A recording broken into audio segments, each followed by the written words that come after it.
여러분 안녕하십니까? 여수 MBC 뉴스투데이입니다. 연일 계속됐던 폭염에 건설 현장의 온열 질환자도 늘었습니다. 온열 환자를 줄이기 위해서는 물과 그늘, 휴식 등 기본적인 예방 수칙들이 필요한데요. 현장에선 제대로 지켜지고 있을까요? 최황지 기자입니다.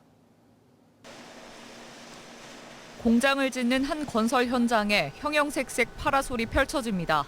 금세 작은 그늘이 생겼지만 달궈진 철판 위에서 용접은 녹록지 않습니다. 생각보다 많이 더워요. 보기보다 많이 더워서 일하는데 많이 힘듭니다.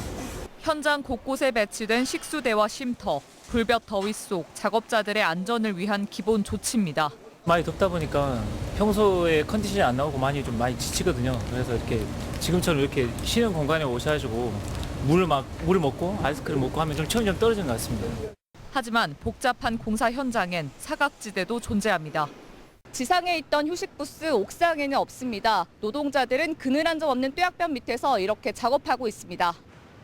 전남 지역의 폭염 특보는 2주 넘게 이어지고 있습니다.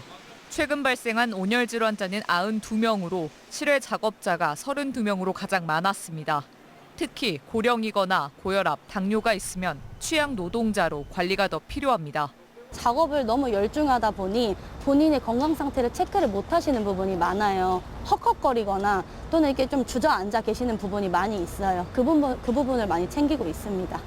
최근 온도와 습도를 함께 반영한 체감 온도를 기준으로 작업 강도를 조절하는 현장도 늘고 있습니다.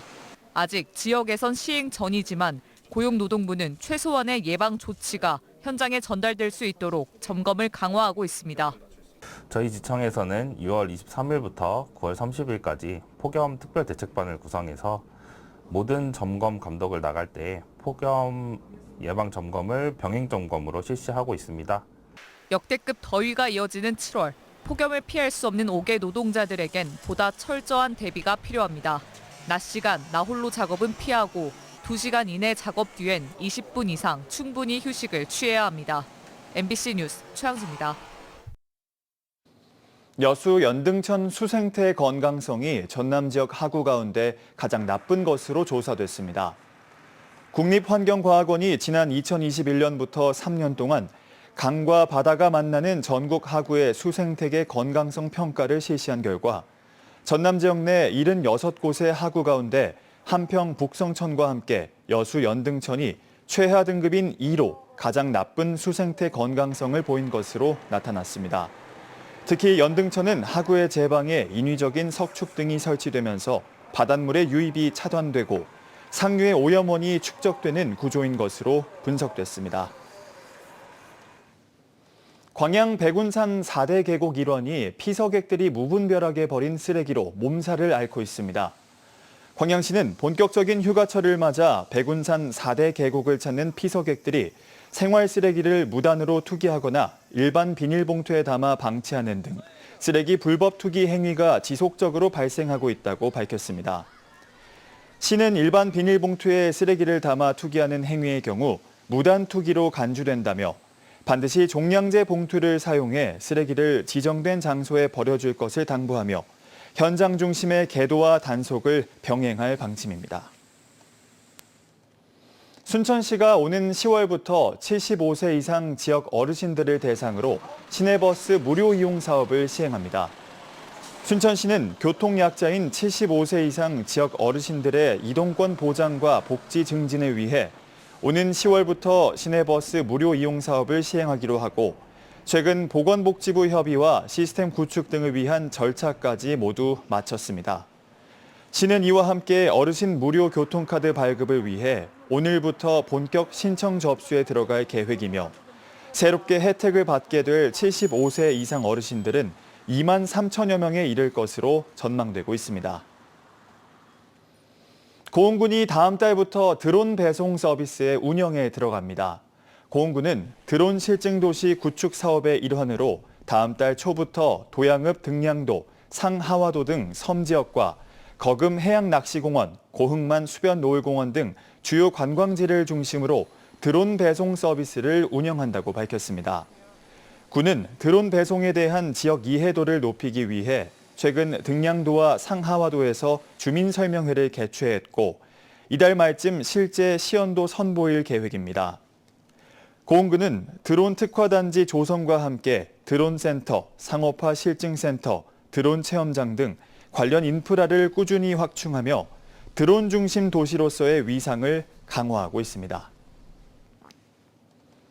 광주 도시화의 역사와 5.18 정신이 깃든 광천동 시민아파트가 재개발 사업으로 인해 곧 역사 속으로 사라지는데요. 철거를 앞둔 역사의 공간을 그림 동호인들이 도화지에 담아 전시를 열었습니다. 박수인 기자가 보도합니다. 1970년에 지어진 광천 시민아파트는 광주 최초의 아파트이자 5.18 항쟁의 주역인 들불야학 열사들의 둥지였습니다. 도시화와 민주화의 역사가 깃든 이 공간은 올 하반기 시작되는 재개발로 인해 세 개 동 가운데 하나만 남고 철거됩니다. 역사 속으로 사라질 아파트의 마지막 모습을 지난달 어반 스케치 작가들이 답사하고 도화지에 담았습니다. 작가들의 눈에 비친 광천 시민 아파트의 오래된 기억이 전시장에서 시민들과 만났습니다. 빛바랜 건물 외벽과 잡초 무성한 담장, 오랜 시간의 흔적이 투명한 붓질에 담겨 전시됐습니다. 여기에 것들을 나중에 추후에라도 이런 그 공간은 사라지겠지만 한 장의 그림으로 남을 수 있다라고 한다면 거기에 큰 의의를 두고 이렇게 진행을 하게 되었습니다. 이번 전시에선 어반 스케치 작가들이 그린 서구의 다른 풍경들도 함께 선보입니다.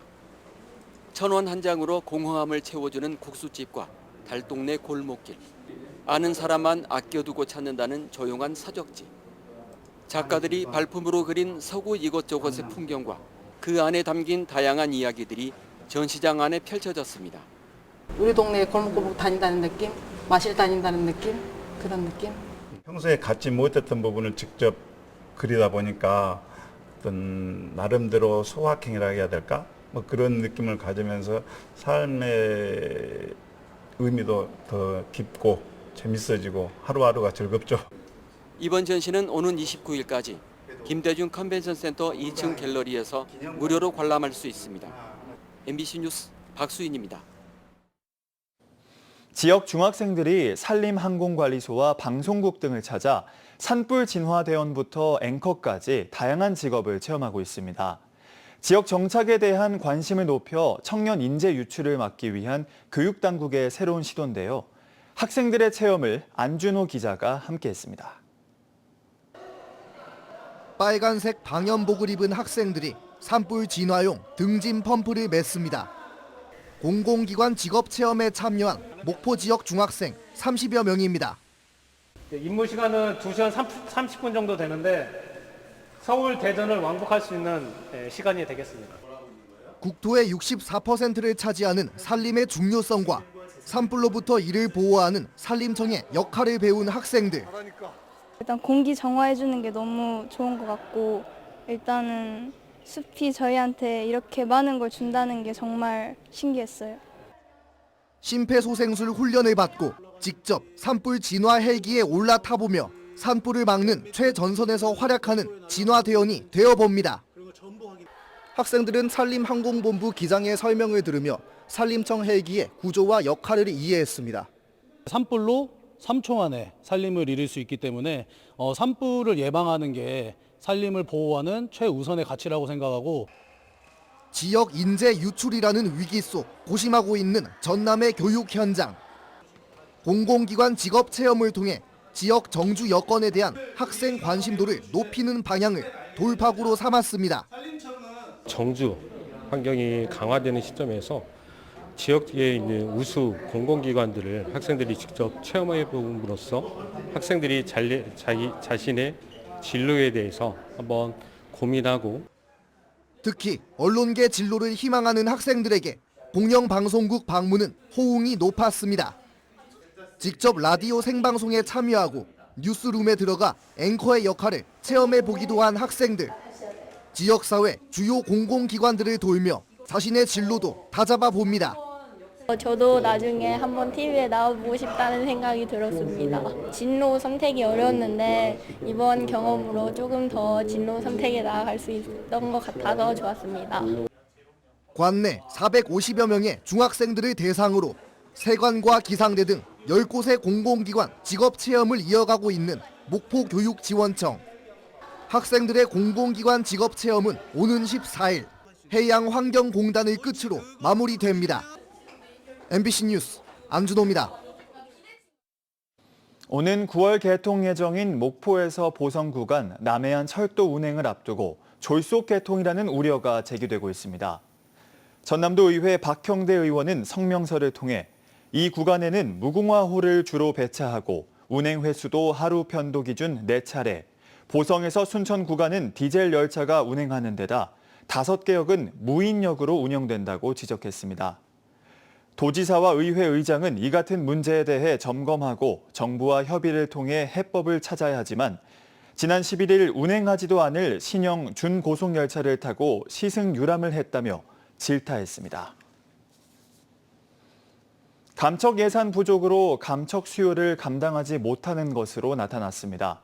전남도에 따르면 지난 2022년부터 지난해까지 감척 신청 어선은 327척에 이르지만 이 가운데 41.5%인 136척만 감척됐고 나머지는 예산 부족으로 제외됐습니다.